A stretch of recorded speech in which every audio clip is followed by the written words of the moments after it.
வணக்கம். நான் உங்களின் அன்பு சகோதரி மாலதி பாலன். இன்றைய தினம் அமெரிக்க வரலாற்றை பார்ப்போம்.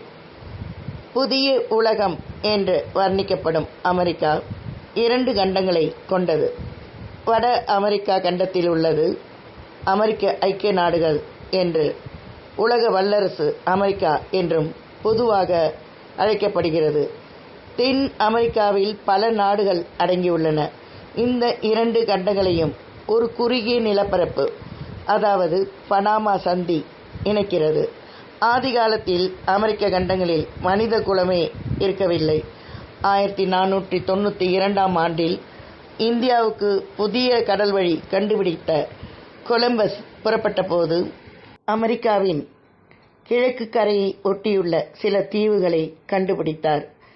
தான் காலடி வைத்தது இந்திய பகுதி என்று அவர் எண்ணினார். அதன் காரணமாக அங்கு கண்ட மக்களை இந்தியர் என்று அழைத்தார். ஆனால் அவர்கள் இந்தியர்கள் அல்ல, அமெரிக்காவின் ஆதிவாசிகள். கொலம்பஸ் இந்தியர் என்று அழைத்ததால் அவர்கள் இன்றளவும் செவ்விந்தியர்கள் என்று அழைக்கப்படுகிறார்கள். இந்த செவ்விந்தியர்கள், அதாவது அமெரிக்க ஆதிவாசிகள், பல நூற்றாண்டுகளுக்கு முன் ஆசியா கண்டத்திலிருந்து குடியேறியவர்கள் என்று கருதப்படுகிறது. இவர்கள் எந்த வழியாக அமெரிக்காவுக்கு வந்தார்கள் என்று குறித்து பல்வேறு கருத்துக்கள் சொல்லப்படுகின்றன. இப்போது அட்லாண்டிக் சமுத்திரமாக இருக்கும் கடல் ஒரு காலத்தில் அட்லாண்டிஸ் என்ற ஒரு நிலப்பகுதியாக இருந்தது என்று பிளேட்டோ என்ற கிரேக்க அறிஞர் கூறியுள்ளதால் ஆசிய மக்கள் ஆப்பிரிக்காவுக்கு வந்து அதன்பின் அட்லாண்டிஸ் நிலப்பரப்பு வழியாக தென் அமெரிக்காவிலும் குடியேறியிருக்கலாம் என்று சிலர் கருதுகிறார்கள். அமெரிக்காவில் மக்கள் குடியேறி ஏறத்தாழ 20,000 ஆண்டுகள் ஆவதாக கருதப்படுகிறது. ஆதியில் இவர்கள் தோலினால் செய்த உடைகளை அணிந்தார்கள், கல்லால் செய்த கருவிகளை பயன்படுத்தினர். வட அமெரிக்காவின் மத்திய பாகத்தில் பெரிய ஆறுகள் ஓடுவதால் அங்கு வசித்தவர்கள் மீன் பிடித்தலை முக்கிய தொழிலாக கொண்டிருந்தார்கள். அமெரிக்காவின் சில பகுதிகளில் இந்த ஆதிக்குடிகள் இன்னமும் வாழ்ந்து கொண்டிருக்கிறார்கள். இவர்கள் இடையே 200க்கும் மேற்பட்ட மொழிகள் பேசப்படுகின்றன. அமெரிக்கா மிகவும் செழிப்பாக இருந்ததாலும் மக்கள் தொகை குறைவாக இருந்ததாலும் 17ஆம் நூற்றாண்டில் அங்கு ஆங்கிலேயர்களும் பிரான்ஸ், ஸ்பானிஷ், டச்சு நாட்டவர்களும் குடியேறினார்கள்.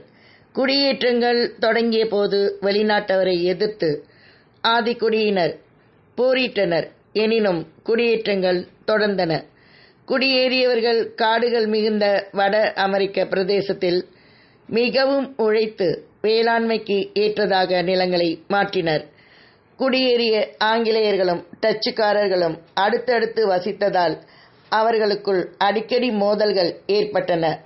1667இல் இவர்கள் இடையே ஏற்பட்ட ஒப்பந்தப்படி New Amsterdam, New Jersey, Delaware ஆகிய 3 பகுதிகளும் ஆங்கிலேயருக்கு சொந்தமாயின.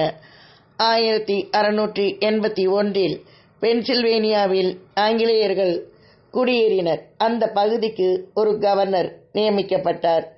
மேற்கூறிய குடியேற்றங்கள் நிகழ்ந்த காலத்தில் இருந்தே அவை இங்கிலாந்தின் ஆதரவையும் பாதுகாப்பையும் எதிர்பார்த்து நின்றன. அமெரிக்காவில் இருந்து இங்கிலாந்து 1000 மைல் தொலைவில் இருந்ததால் அக்காலத்தில் தகவல் தொடர்புக்கு குறைந்தது 3 மாதம் பிடித்தது. ஒவ்வொரு விஷயத்திற்கும் இங்கிலாந்தை கேட்டே நடப்பது இயலாத காரியமாக இருந்தது. எனவே குடியேற்றங்கள் பெரும்பாலும் தங்கள் விவகாரங்களை தாங்களே கவனித்து வந்தன. ஆயினும் வியாபாரமும் அரசியல் மேலதிகாரமும் இங்கிலாந்து அரசிடமே இருந்தது. இதன் தொடர்ச்சியை நாளைய பதிவில் பார்க்கலாம். நன்றியுடன் உங்களின் அன்பு சகோதரி மாலதி பாலன்.